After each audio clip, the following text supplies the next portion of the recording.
अभी इसको मिनिमाइज करके, हाँ बस अभी चल रहा है, इसको बड़ा कर लो, इस पे मत करो ना, उसी पे करो। कहाँ खोल रहे हो? ठीक कर रहा हूँ।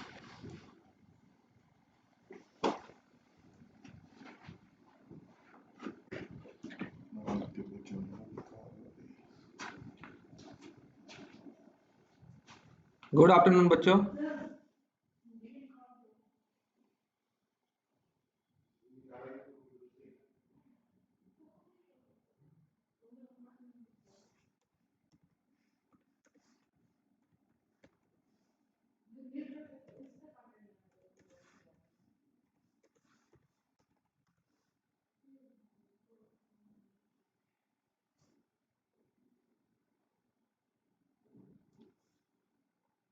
Good afternoon all. Comment box में एक बार लिख चेक करके बताओ कि सबको वॉइस आ रही है और स्क्रीन सही से डिस्प्ले हो रहा है कि नहीं हो रहा है।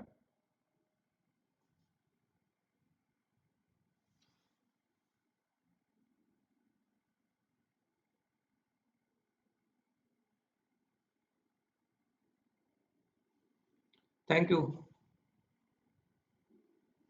तो 2:05 पे क्लास स्टार्ट करेंगे। अभी कुछ बच्चे और ज्वाइन करेंगे अभी, तो 2-3 मिनट उनके लिए वेट कर लेते हैं।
गुड आफ्टरनून बच्चों।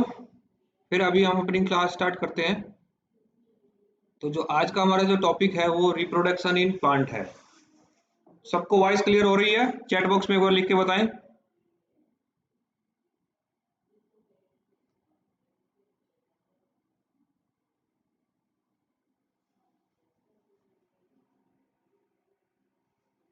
Thank you.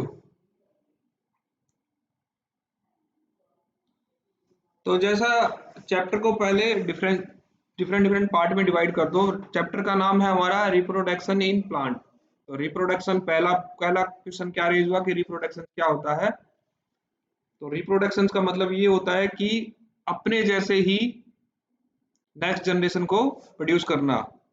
रिप्रोडक्शन, प्रोडक्शन का मतलब क्या होता है, उत्पाद करना। री, अपने जैसा ही।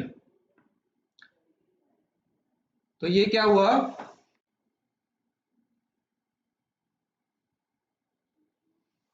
the production of new individual from their parents is called the reproduction। तो ये सब में ही होता है एक्सेप्ट नॉन लिविंग ऑर्गेनिज्म छोड़ के, नॉन लिविंग आइटम छोड़ के, जितना भी माइक्रो ऑर्गेनिजम्स रहेगा, एनिमल्स रहेंगे, प्लांट रहेंगे, अगर इनमें रिप्रोडक्शन नहीं होगा तो क्या होगा, कुछ टाइम के बाद वो, उस जनरेशन के बाद वो डिस्ट्रॉय हो जाएगा, उनकी जाति है वो लुप्त हो जाएगी। तो आज हम पढ़ेंगे रिप्रोडक्शन इन प्लांट। तो जैसे ये प्लांट है, अब आप प्लांट को, आपने प्लांट देखा होगा, छोटा प्लांट है, बड़ा प्लांट है, ट्री है। प्लांट होता है पौधा, ट्री होता है काफी बड़ा वृक्ष, बिग प्लांट। ठीक है, तो इसके डिफरेंट डिफरेंट पार्ट होते हैं, जैसे फ्लावर्स होते हैं, फ्रूट होते हैं, स्टेम होता है, लीव होता है, बड्स भी होते हैं, नोड होते हैं, इंटरनोड होते हैं, और रूट होती है। तो इसके जो डिफरेंट डिफरेंट पार्ट होते हैं, हर एक पार्ट का अपना कोई एक फंक्शंस होता है। तो उनको वन बाय वन अगर हम चेक करते हैं, तो उसमें से जो पार्ट जिसके जिसके अंदर ये ताकत है कि वो एक नया प्लांट प्रोड्यूस कर सके, ठीक है, तो ये इसमें से ढूंढना है हमें। तो ये हो सकता है, कोई कुछ प्लांट्स होते हैं जिनमें रूट से होता है, किसी में लीफ से होता है, किसी में बड से होता है, किसी में फ्लावर से होता है, और किसी में फ्रूट से होता है। तो प्लांट के जो वेजिटेटिव पार्ट होते हैं, वेजिटेटिव पार्ट क्या रहते हैं प्लांट के, प्लांट के वेजिटेटिव पार्ट होते हैं, रूट होता है, स्टेम होता है, और लीव और बड। बेसिकली बड्स वेजिटेटिव पार्ट्स में नहीं आता, पर रिप्रोडक्टिव पार्ट्स में आता है।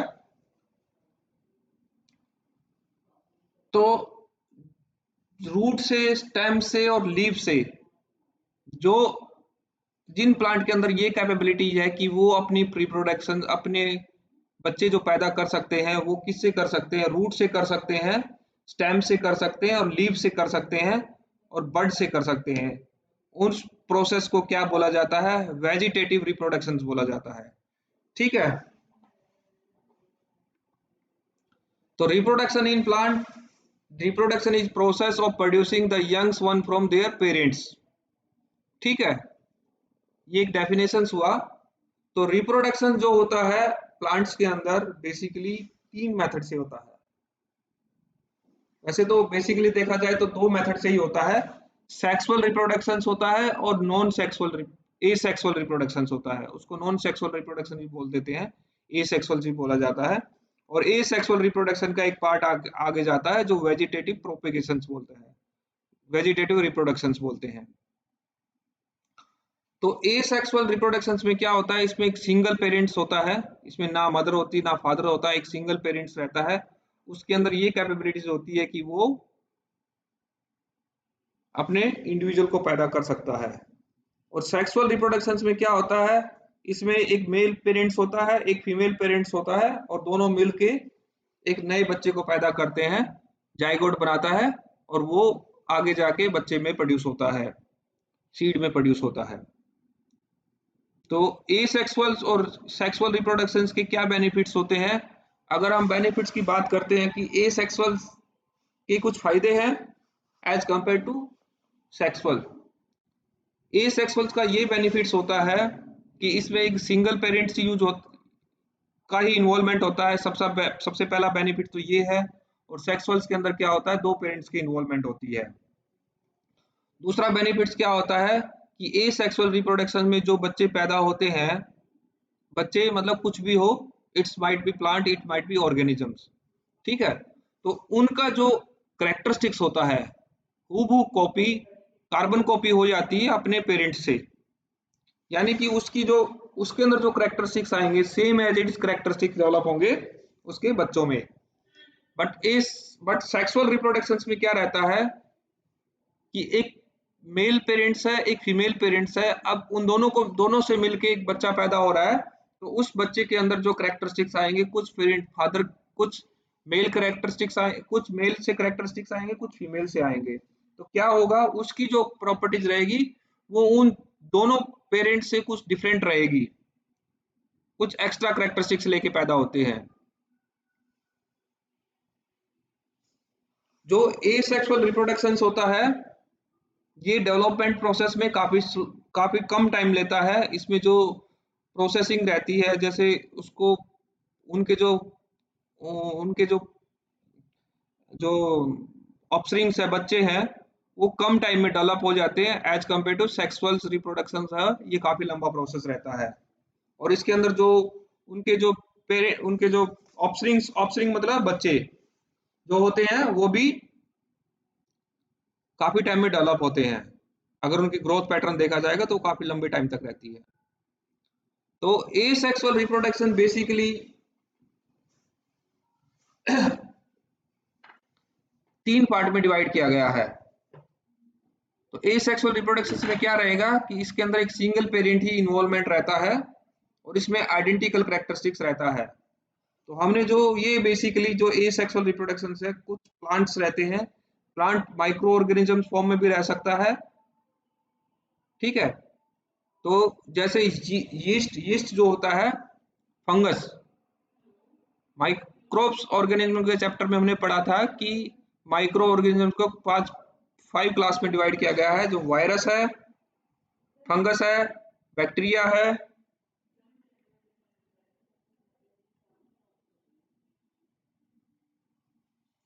ठीक है। इस तरह करके हमने इसको डिवाइड किया था।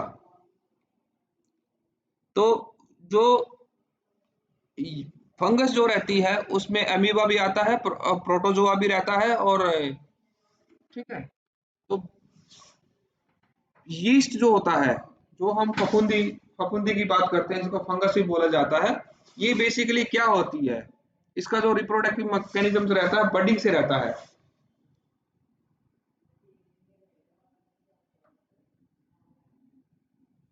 एक मिनट,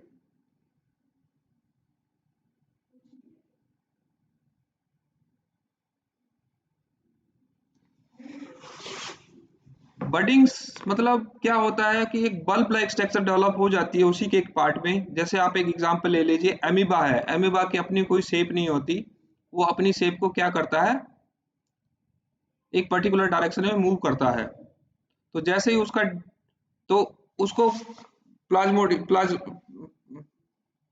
उसको प्लाज्मोडियम बोलते हैं। तो वहां से क्या होता है कि वो मूव करेगा एक पर्टिकुलर ट्यूब बड बड टाइप स्ट्रक्चर बनेगा उसका, और वो ग्रोथ करेगा और उसके साथ साथ उसका न्यूक्लियस भी बनेगा। तो इस तरह से क्या रहेगा जैसा इस डायग्राम में दिखाया गया है, पहला एक सिंगल सेल है, ये बेसिकली रहता है सिंगल सेल ऑर्गेनिजम्स में। सिंगल सेल हुआ, फिर यहाँ पे एक बड बना, बड थोड़ा बड़ा हुआ, उसके साथ न्यूक्लियस भी बड में डिवाइड हुआ, और फिर यहाँ पे जाके ये नया बन जाता है।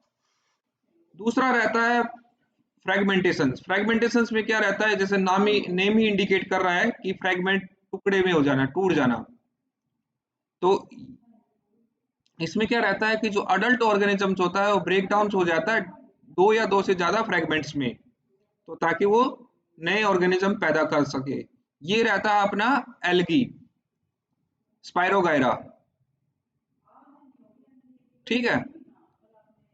तीसरा रहता है स्पोर फॉर्मेशन। स्पोर फॉर्मेशन में क्या रहता है, इसमें कुछ माइक्रोस्कोपिक सिंगल और मल्टीकॉल्ड स्ट्रक्चर स्फेरिकल बॉडीज रहती है। ये जैसे आप एग्जांपल ले सकते हो, कुछ माइक्रो ऑर्गेनिजम्स रहते हैं जो कि स्पोर्स की फॉर्मेशन में रहते हैं, और जो स्पोर फॉर्मेशन प्रोसेस रहता है ये बेसिकली अपना वायरस में काफी काफी पाया जाता है स्पोर फॉर्मेशन। इसमें क्या रहता है, इनके ऊपर एक ऐसा एक स्ट्रक्चर रहता है जो इनको अनफेवरेबल कंडीशंस में, जैसे स्पोर्स है वो कहीं भी जा सकते हैं, it can move to anywhere spores यानी कि छोटे छोटे टीनी पार्टिकल्स हैं जो हमें नंगी आंखों से दिखाई नहीं देते, we can not see through the naked eyes. तो वहां से वो क्या होती है, हमारी बॉडी एटमॉस्फेयर के द्वारा या किसी भी पर्सन के द्वारा अडेयर होके कोई भी वे है उसका, जो कैरियर के थ्रू क्या करेंगे, वहां से मूव होके एक दूसरी जगह पे चले जाते हैं। तो फिर क्या होता है, वहां पे जाने के बाद अगर उनको उनके फेवरेबल कंडीशन मिली तो वो ग्रो कर जाएंगे, अगर उनको अनफेवरेबल कंडीशन मिला तो वो अपने आप को प्रोटेक्ट कर लेते हैं। उनके पास उनकी बॉडीज के ऊपर, उनकी सेल के ऊपर एक प्रोटेक्टिव शीट लगी रहती है।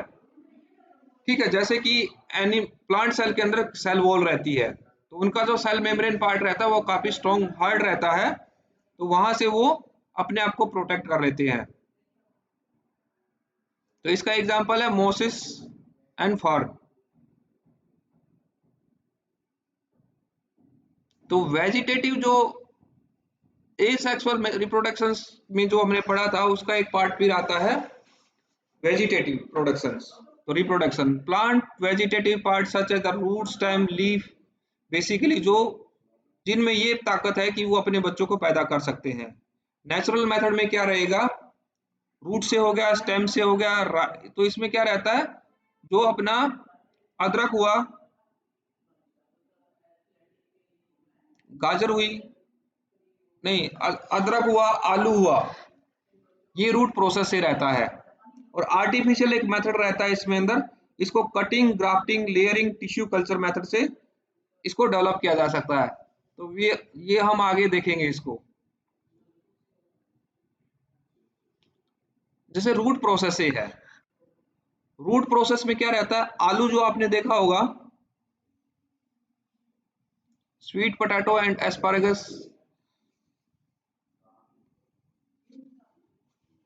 तो स्वीट पोटैटो जो शकरकंदी हुई या आलू हुआ पोटैटो, उसकी आपने रूट से देखा होगा, जो बेसिकली जो पोटैटो हम जो खाते हैं वो एक रूट है। तो उसी रूट से ही क्या है, वो नए नए पोटैटो प्रोड्यूस होते हैं। इसी तरह स्वीट इसके अंदर भी रहता है अपना शकरकंदी में। और एस्पारगस ये होता है, इसको अगर हिंदी में अगर देखा जाए तो अश्वगंधा बोलते हैं। एस्पारेगस नहीं, वो तो विदानिया सोमनीफेरा रहता है, एस्पारेगस रहता है ये अपना शतावरी शतावरी। तो इसकी जो रूट रहती है ना, तो इसमें ये ताकत है कि ये अपने आप के अपने जैसे बच्चों को पैदा कर सकते हैं। तो आलू के ऊपर आपने ये देखा होगा कि कुछ छोटे छोटे आंखें आ जाती है बारिश के टाइम में, तो उसको बोला जाता है आईज। तो उन आईज को काट के, पर्टिकुलरली आलू को काट के अगर आप बो देते हैं, तो वो उसमें क्या रहेगा कि वो प्रोड्यूस हो जाएगा, नया प्लांट बन जाएगा। जैसे राइजोम्स, जिंजर हुआ, टर्मरिक हुआ, बनाना हुआ, ये सब राइजोम्स कैटेगरीज है। जैसे कि राइजोबियम बैक्टीरिया था, अपना नाइट्रोजन फिक्सेशन में हेल्प करता है। फिर दूसरा मेथड आता है इसका बल्ब, जैसे कि नेम इंडिकेट कर रहा है कि एक बल्ब टाइप की स्ट्रक्चर्स है, जो कि अपना ये ऑनियन है, ऑनियन को बल्बिंग मेथड से डेवलप किया जा सकता है। इन सब के जो वीडियो सेक्शंस है वो मैं आपको शेयर कर दूंगा, कल मॉर्निंग तक आपको शेयर कर दूंगा। तो अभी तक किसी को कुछ डाउट है तो एक बार कमेंट बॉक्स में लिख के बताओ।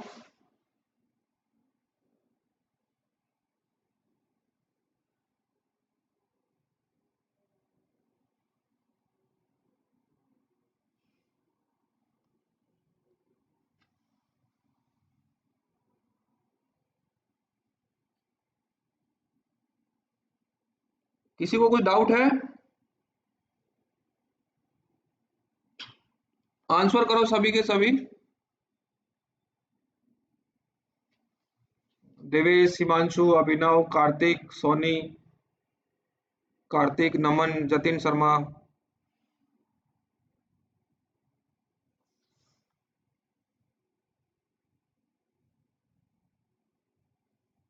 मेरी आवाज आ रही है सबको?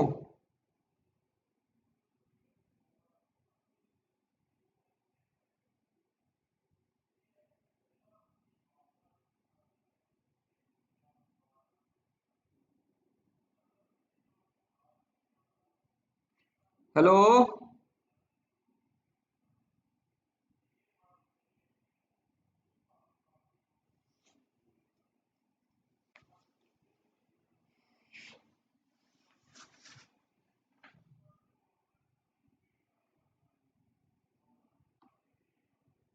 ईशान सर, देखना आवाज नहीं आ रही लग। Thank you. आ रही है, आ रही है। तो अभी तक जो हमने डिस्कस किया उसके बारे में किसी को कुछ डाउट है?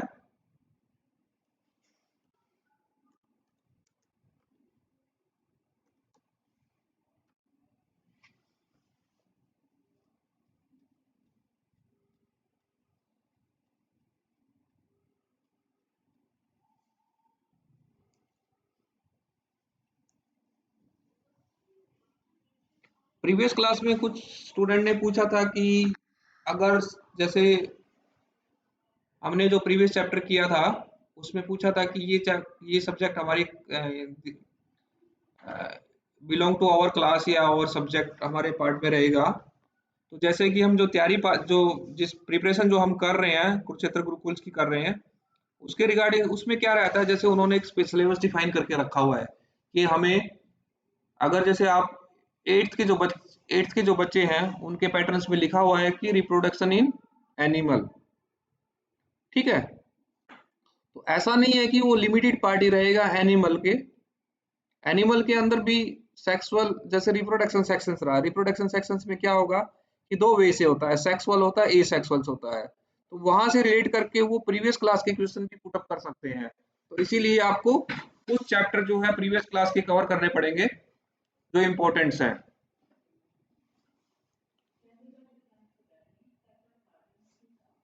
तो अभी हम आगे कंटिन्यू करते हैं इसको।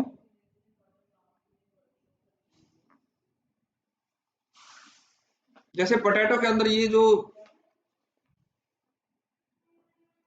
छोटे छोटे जो टिनी पार्ट पोर्स निकल जाते हैं इनको ट्यूबर बोलते हैं, ठीक है।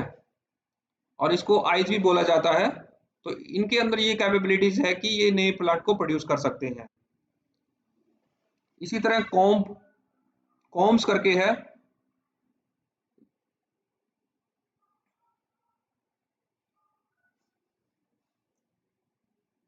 इसमें क्या होता है काफी सारी जड़ें जुड़ जाती है आपस में और जुड़ के एक कॉम्स में क्या रहती है राइजोम्स, राइजोम मतलब जड़ें।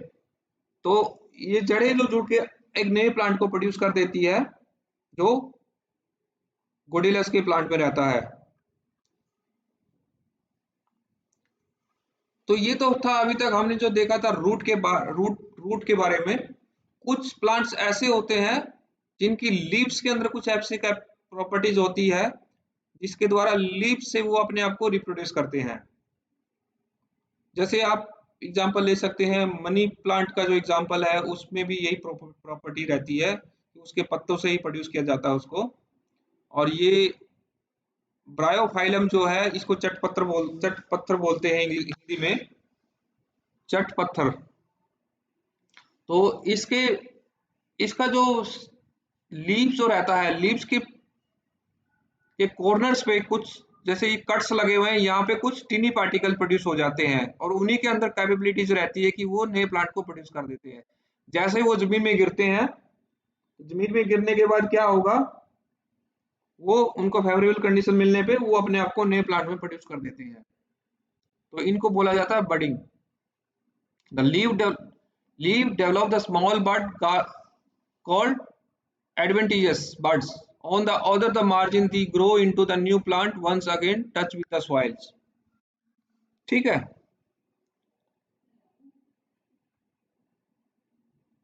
कुछ आर्टिफिशियल मेथड रहते हैं जैसे जो अपना गुलाब का जो रोज का जो प्लांट होता है उसका कोई फूल तो उसका फूल होता है पर उसका कोई वो नहीं होता, सीड नहीं रहता। तो उसको अगर हमें नए प्लांट में प्रोड्यूस करना है तो कैसे करेंगे?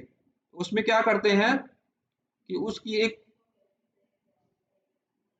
उसके जो स्टेम पार्ट है उसको थोड़ा सा ब्रेक डाउन करके कट करके ब्लेड से कट करके क्या करते हैं एक नए नीचे सॉइल में लगा देते हैं। उसी तरह हम मनी प्लांट को भी ऐसा ही करते हैं। मनी प्लांट में क्या करते हैं, उसके तने को तोड़ के बोतल में लगा देते हैं, कुछ दिन बाद देखते हैं कि उसमें जड़ें कुछ पैदा हो गई हैं, तो ये कटिंग मैकेनिज्म्स हुआ।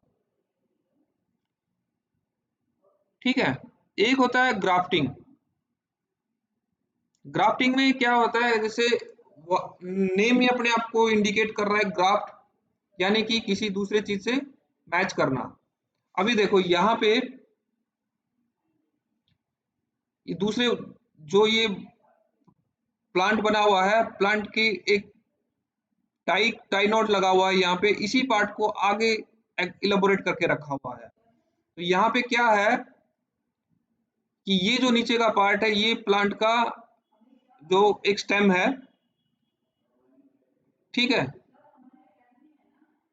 ये प्लांट का जो पार्ट है, ये स्टेम पार्ट है जो नीचे अटैच किया हुआ है, किससे, जमीन से।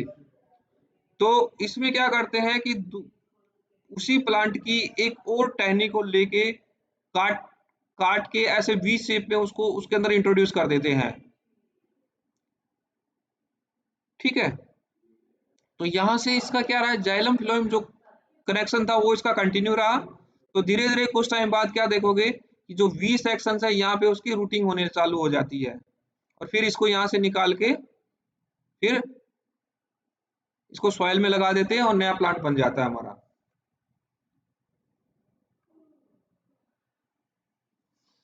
लेयरिंग मैकेनिज्म्स हुआ। तो लेयरिंग मैकेनिज्म्स में क्या रहता है, जैसे एक प्लांट हुआ बड़ा, उस प्लांट के स्टेम, उसकी प्लांट की जो ब्रांचेज है उसको जमीन में गाड़ देते हैं कुछ टाइम के लिए, और धीरे धीरे फिर क्या होता है कि उसके अंदर कुछ रूटिंग हो जाती है, रूट्स आ जाती है, और फिर उस पार्ट को उससे अलग करके वो नया बन जाता हमारा प्लांट। तो ये हुआ। और जो आज के टाइम जो सबसे ज्यादा टेक्नोलॉजी यूज हो रही है, टिश्यू कल्चर मैकेनिज्म्स, इसमें क्या रह रहा है, टेस्ट ट्यूब में उनको प्रोड्यूस किया जा रहा है प्लांट्स को।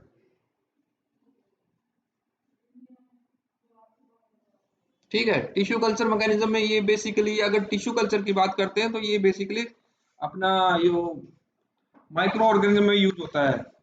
और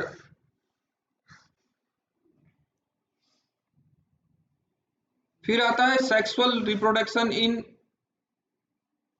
is the formation of the, अभी हमने जो नैन ए सेक्सुअल रिप्रोडक्शन के बारे में जो पढ़ा था, उसमें किसी को कुछ डाउट है?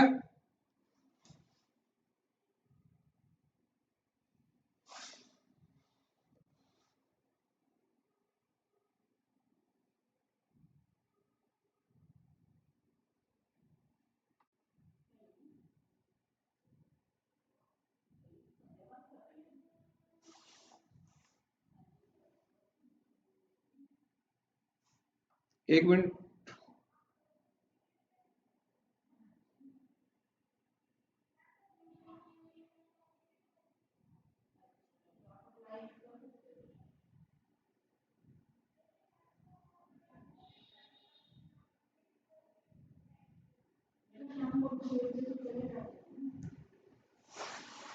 तो फिर उसके बाद जो अभी तक हमने जो पढ़ा था वो एसेक्सुअल रिप्रोडक्शन के बारे में पढ़ा हुआ था। इसमें क्या है कि किसी दूसरे प्लांट, एक पर्टिकुलर ये जो डेवलप हो रहा था, जो बेबी प्रोड्यूस हो रहे थे, वो एक ही प्लांट से प्रोड्यूस हो रहे थे, इसमें किसी दूसरे प्लांट का इन्वॉल्वमेंट नहीं था।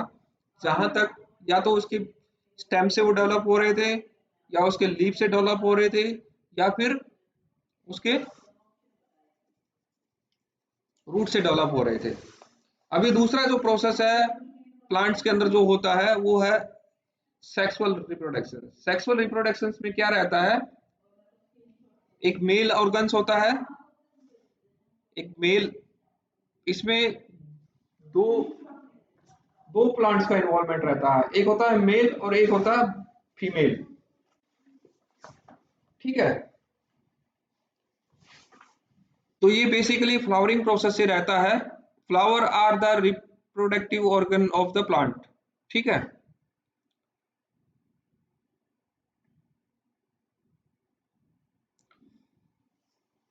तो जो अपना जो फ्लावर जो होता है, फ्लावर के अंदर आपने देखा होगा स्टेमन रहता है और एक पिस्टिल्स रहता है। तो स्टेमन जो पार्ट होता है वो मेल ऑर्गन्स होता है, bear the anther and contain the pollen grain which produce the male cells gametes. ठीक है। और जो फीमेल जो पार्ट होता है उसका उसका बोलते हैं pistils. Compose of the stigma, style and ovary. यहाँ पे जैसे एग्जाम फोटो भी बना हुआ है, इसको देख सकते हैं। ये डायग्राम एक बार आप अपने नोटबुक में नोट करके रखना। इसको आपको ड्रा ड्रा की प्रैक्टिस आनी ही चाहिए कि कौन सा स्टेग्मा रहता है, कौन सा स्टाइल रहता है, कौन सा ओवरी पार्ट रहता है, ओविया रहता है। और यहाँ पे एंथर हुआ, फिलामेंट हुआ, फिलामेंट मतलब लंबा थ्रेड लाइक स्ट्रक्चर, एंथर मतलब यहाँ पे पोलन ग्रेन रहेंगे। और इसी इसी पार्ट को पूरे के पूरे को बोला स्टेमन। ठीक है। तो इसमें क्या रहता है कि मेल और फीमेल जब आपस में फ्यूज करते हैं तो एक नया नया बॉडी बनती है जिसको बोला जाता है जाइगोट। ठीक है।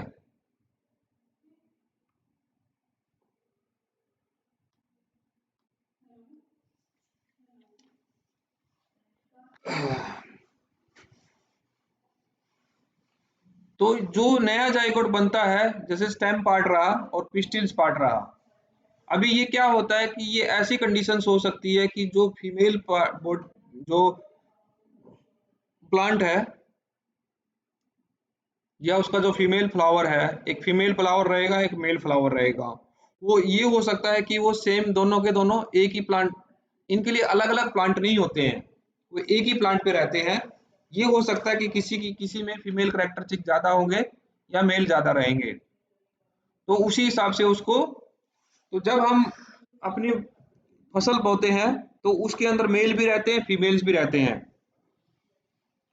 तो मेल पार्ट से क्या रहेगा, स्टेमन से वो पिस्टिल की तरफ चले जाएंगे। और ये जाएंगे कैसे, हो सकता है कि एक ही प्लांट पे हो, वो एक ही प्लांट पे हो सकते हैं, या फिर एक प्लांट है वो दूसरा प्लांट कहीं दूसरी जगह पे है। अगर दूसरी जगह पे है तो वो जो पिस्टिल या स्टेमन जो रहेंगे वो या तो एयर के द्वारा जा सकते हैं या फिर हमारी बॉडी से टच करके या इंसेक्ट से टच करके। मक्खियां बैठ जाती हैं, मधुमक्खी मक्खी बैठ जाती है तो उनकी बॉडीज में उसके जो पैर होते हैं उनकी बॉडी से वो अटैच हो जाते हैं और फिर वहां पे जाके वो रिलीज कर देते हैं। तो जो विद इन प्लांट रहते हैं उसको बोला जाता है सिंगल सिंगल पॉलिनेशन। और जो दूसरा जो प्रोसेस रहता है जो एक प्लांट से दूसरे प्लांट में जाते हैं उस प्रोसेस को बोलते हैं क्रॉस पॉलिनेशन। और इसके द्वारा जो जाइगोट बनता है उसको फर्टिलाइजेशन प्रोसेस बोला जाता है। अभी ये हम पढ़ेंगे एक एक करके। तो पोलिनेशन क्या है, transfer of pollen grain from another to the stigma of the flower is known the pollination. एक प्लांट से दूसरे प्लांट तक उसके स्टिग्मा को ट्रांसफर करने के प्रोसेस को ही पॉलिनेशन बोलते हैं। पॉलिनेशन होते हैं बेसिकली टू टाइप्स के, सेल्फ पॉलिनेशन हो सकते हैं, क्रॉस पॉलिनेशन हो सकते हैं। तो यहाँ पे क्या बताया गया है, सेम फ्लावर में एक ही फ्लावर के अंदर रहते हैं, transfer pollen grain are the transfer from another to the stigma of the same flower. तो यहाँ पे ये क्या बोल रहा है कि एक ही फ्लावर के अंदर पोलन ग्रेन ट्रांसफर होते हैं वन स्टिग्मा टू दूसरे स्टिग्मा में। तो इसको बोला गया सेल्फ पॉलिनेशन। और क्रॉस पॉलिनेशन में क्या रहता है कि ये होता है दूसरे प्लांट में, pollen grain are the transfer from another of the one flower to the stigma of the another flower of the same kind। ठीक है। जैसे यहाँ पे एग्जांपल दिया गया है,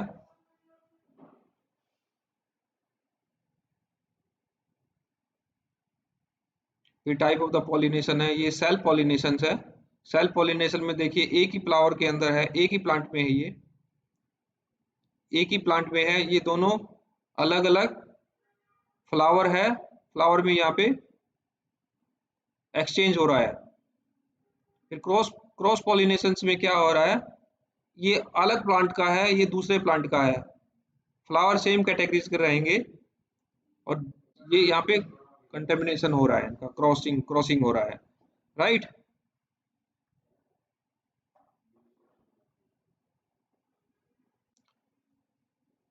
तो इसके लिए जैसे हमने जो चैप्टर था ना अपना, एक डिजीज, हमने जो कुछ डिजीज के बारे में पढ़ा था, जो माइक्रोब्स में, माइक्रो ऑर्गेनिज्म से होने वाली कौन कौन सी डिजीज है, उसके अंदर हमने एक टर्म पढ़ी थी, कम्युनिकेबल डिजीज।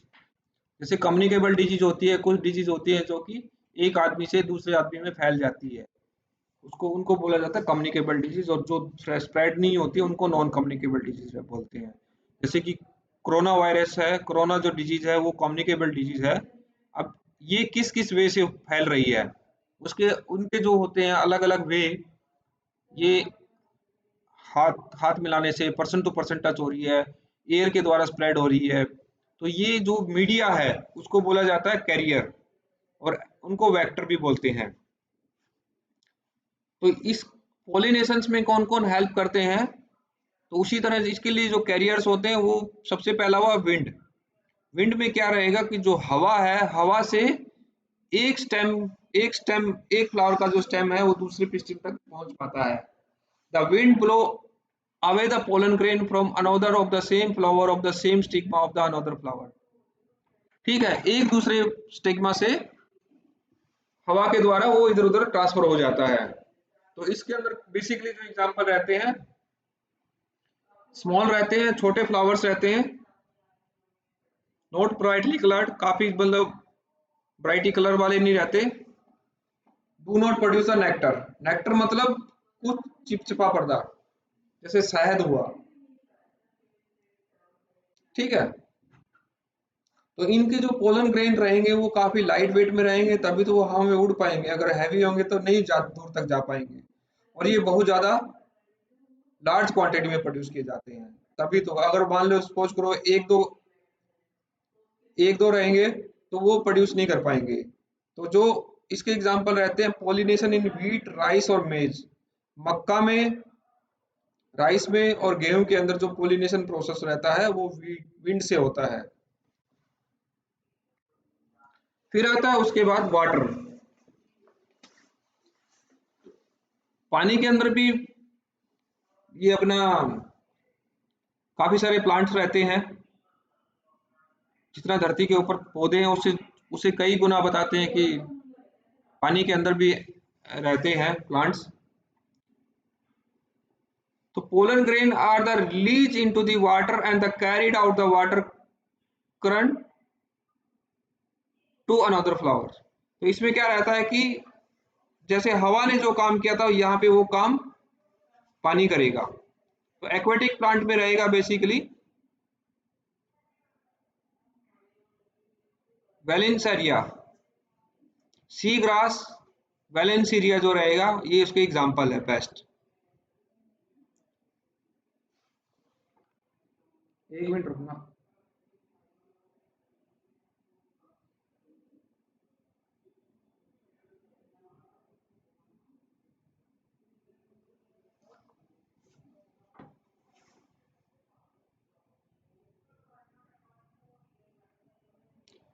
फिर दूसरा मेथड रहता है इसका इंसेक्ट से। इंसेक्ट में क्या रहता है, जैसे मक्खी हुई या कोई और कीट पतंगा हुआ, इंसेक्ट हुआ, तो वो क्या करते हैं, एक फ्लावर के ऊपर बैठते हैं। जैसे कि एक गाना है, भंवरे रे भंवरे फूल पे मंडराया, इस तरह से गाने भी काफी सारे बने हुए हैं। तो ये वाले जो प्लांट होता है नेक्टर, यहाँ पे ये कुछ केमिकल सब्सटेंस प्रोड्यूस करते हैं जो कि इन इंसेक्ट को अपनी तरफ अट्रैक्ट करते हैं।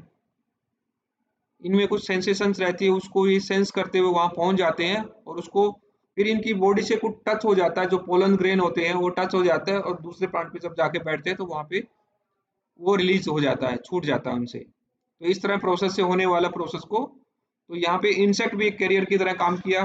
The insect visit the flower for the nectars, वो शहद के लिए आएगा। Some pollen grain stick to the body part of the these insect, when these insect visit the another plant the pollen grain fall on the stigma। तो यहाँ पे ऐसा नहीं है कि स्टिग्मा ही रहेगा, हो सकता है पिस्टिला पार्ट भी उसका अटैच हो जाए। ठीक है, ये तो रिवर्स वे में रहता है। तो यहाँ पे क्या रहेगा, बेसिकली इंसेक्ट इंसेक्ट जो मोड रहेगा बेसिकली स्वीट स्मेल प्रोड्यूस करेगा, क्योंकि यहाँ पे नेक्टर प्रोड्यूस हो रहा है। नेक्टर के अंदर एक स्वीटनेस रहेगी, और इनके जो प्लांट फ्लावर रहेंगे वो काफी कलर्ड रहेंगे, जैसे रोज हुआ, सनफ्लावर हुआ,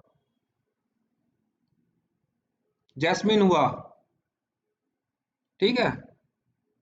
और इनका जो पोलन ग्रेन रहता है वो काफी स्टिकी नेचर रहता है। अगर स्टिकी नेचर नहीं रहेगा तो इंसेक्ट की बॉडी से टच नहीं कर पाएगा, टच नहीं करेगा तो फिर ये ट्रांसफॉर्म नहीं हो पाएगा।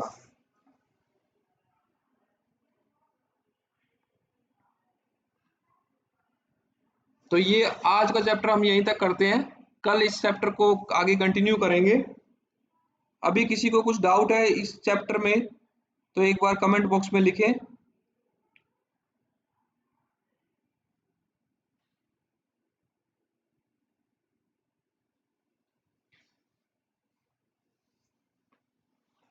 इसके रिलेटेड कुछ वीडियो है वो मैं आपको भेज दूंगा आपके, आप एक बार उनको देखना तो आपको ज्यादा बेटर क्लैरिटी आएगा, एक विजुअलाइजेशन इफेक्ट आएगा।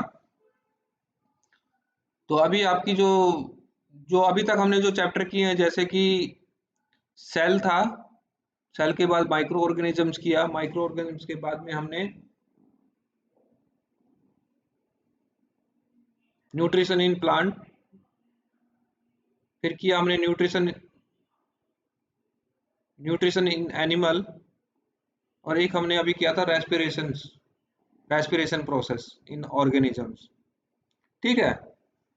तो इनके ऑलमोस्ट मैंने सबको आपको इनके वर्कशीट भी भेजा हुआ था, एमसीक्यू टाइप भेजा हुआ है। तो इस इनमें से किसी भी चैप्टर को लेके किसी को कुछ भी कभी भी डाउट हो तो मुझे कॉल कर सकते हैं मेरे पर्सनल नंबर पे भी, और या फिर अपना जो व्हाट्सअप चैनल है उस पर भी आप कमेंट कर सकते हैं। चलो फिर नेक्स्ट क्लास होती है आपकी शेड्यूल टाइम के हिसाब से 3 o'clock पे। बाय।